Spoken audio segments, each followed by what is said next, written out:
Hello my dear friends, and welcome back to another very exciting Star Wars video. This one is all about the Yoda species, one of my favourite topics. If you've been watching me since the days of when I first started covering the Mandalorian, and oh boy were those exciting times, then you know I've made hundreds of videos on Grogu, Yoda, Yaddle, but today we've got some new information. A brand new Star Wars book, as well as a couple of other recent ones that we haven't discussed, have given us a few bombshells, and as you're gonna see, they might have alluded to Yoda's origins. George Lucas, the creator, always wanted Yoda to be a mystery. When he introduced him in The Empire Strikes Back, he said this about him: Yoda's a mystery character, a magical character. He has no background, he comes and goes. And he really served the purpose as a mentor figure to advance Luke's journey. But when Yoda was an instant hit, Lucasfilm continued his story in Return of the Jedi, and then went back earlier in the timeline during the prequel trilogy as well. The expanded universe has lots on him, but today we have one of the biggest reveals that Lucasfilm have given us in many years. The brand new Star Wars novel Mace Windu: The Glass Abyss has just released. It wasn't my personal cup of tea, but it just revealed Yoda's canon Jedi Master, or should I say, one of his many masters. In Star Wars Legends continuity, Yoda's master was Encata del Gormo, a Hysalrian, which was a serpentine species with 4 eyes and 4 arms. Did you know they were created by Chuck Hamilton, a 23-year-old Star Wars fan, through the Design an Alien competition, which was run by Star Wars Galaxy magazine in 1995. Lucasfilm loved it so much that Holocron continuity database keeper Leland Chee stated they made the creature Yoda's master.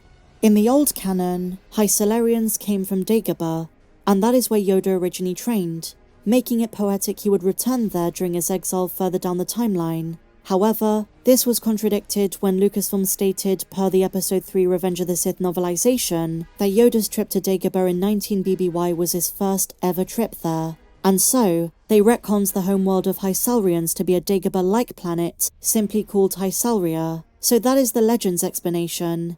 In canon, Yoda's old master was first referenced in The Empire Strikes Back: So You Want to Be a Jedi, a young reader's book which retells the events of Episode 5. This master is also mentioned in the book Master and Apprentice, but it was never stated who this master was, nor their name, until now, in the new book, The Glass Abyss. Instead of giving Yoda a new master, they just canonized the Legends one. However, my dear friends, it comes with a bit of a caveat. It was just a rumor. Encata del Gormo was a Hysalrian, who, according to a rumor that was circulating during the days of the Republic, was one of the early instructors of Jedi Master Yoda, who spoke very little about his early days as a Padawan. He trained in 796 BBY. By 32 BBY, Yoda kept a sand sculpture that depicted the Hysalria system, which in turn made Mace Windu believe the rumor was true, that his master hailed from Hysalria and was Encata del Gormo.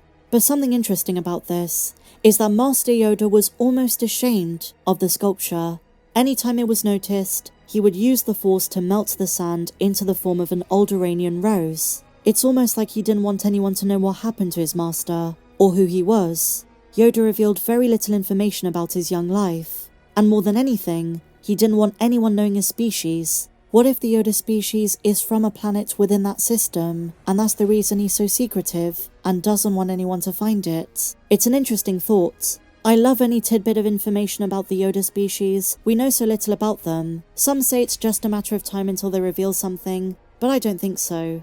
This is a major win for fans of the expanded universe, because this is something they kept consistent and brought into canon. Does it lack originality? Sure, they could have done something very different and unique. But I also really love the idea of tiny little Yoda as a Padawan, being trained by a giant snake. I have to admit, Disney has done quite a lot with the Yoda species, while also maintaining their secrecy. Aside from Yoda, aside from Grogu, they've also done quite a bit with Yaddle, showing us her canon death at the hands of Count Dooku, and even gone back to include her in some High Republic books. One of the more notable ones was Cataclysm, in which she was literally asked, how does she know Yoda? Sipper Tarko asked her, is Yoda your brother?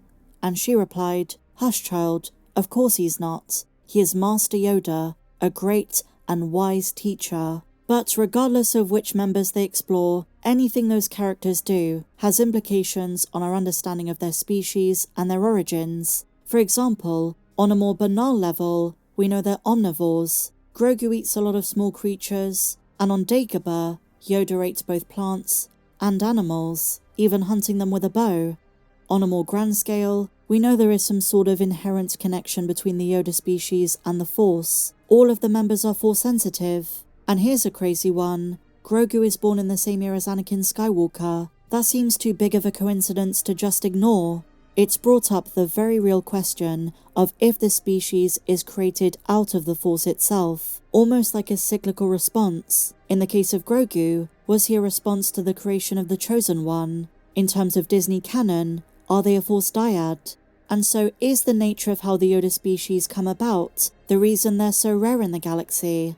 The Star Wars databank says this: the species is shrouded in mystery and was rarely seen, with only a few members known to the wider galaxy. All known members were Force users and affiliated with the Jedi. Like I said, I doubt Lucasfilm's going to give us any concrete responses, especially with Dave Filoni as CCO, but could this be addressed in a minor way in James Mangold's Dawn of the Jedi? Was there a Yoda species at the origin of the Jedi Order? Could they have been the original Jedi species? Now, Star Wars released a comic series based on Yoda's life. Many of the issues were pretty bland, others were admittedly very insightful and deep, and one of them got really dark. But a more unlikely source of info of Yoda's early life is in Young Jedi Adventures, 200 years before The Phantom Menace. And while Yoda is already a Grand Master at this point, he talks a little bit about his years as a Padawan, even giving his first training saber to Kai Brightstar, with whom Yoda is particularly impressed. Kai has shown exceptional bravery in a confrontation with a pirate, and had chosen to let the pirate take his own lightsaber to focus on saving Nubs. Kai assumed Yoda would be upset, but instead, he was impressed by the selfless choice, and Yoda tells him, quote, "You helped others. That is the way of the Jedi." I've said it before, but going forward with upcoming content, the one Star Wars project we should keep our eyes on in terms of finding out more about the Yoda species is the Mandalorian and Grogu. Grogu is named in the title, we now know who saved him from Order 66, he's made his choice to leave the Jedi, leaving Luke's academy and going back to his dad as a Mandalorian apprentice, and from a couple of scenes in the Mandalorian Season 3, we know he's about to talk. And I'm sure with time he'll have a lot to say. And of course, before the Mandalorian, before the Dark Times, we know that Grogu was raised at the Jedi Temple on Coruscant, so he knew Yoda, but how much did he know? What was Yoda's relationship like with Grogu? And is Grogu someone that Yoda was worried about during his exile on Dagobah? Did he assume he had died? Did that add to his sadness? Or did he know, through the Force, that Grogu survived? Some really interesting questions, some big reveals in this video, but let me know your thoughts in the comments down below, guys. And if you enjoyed this video, please be sure to give me a big fat thumbs up, subscribe if you're new, check me out on socials, and I'll see you in the next video.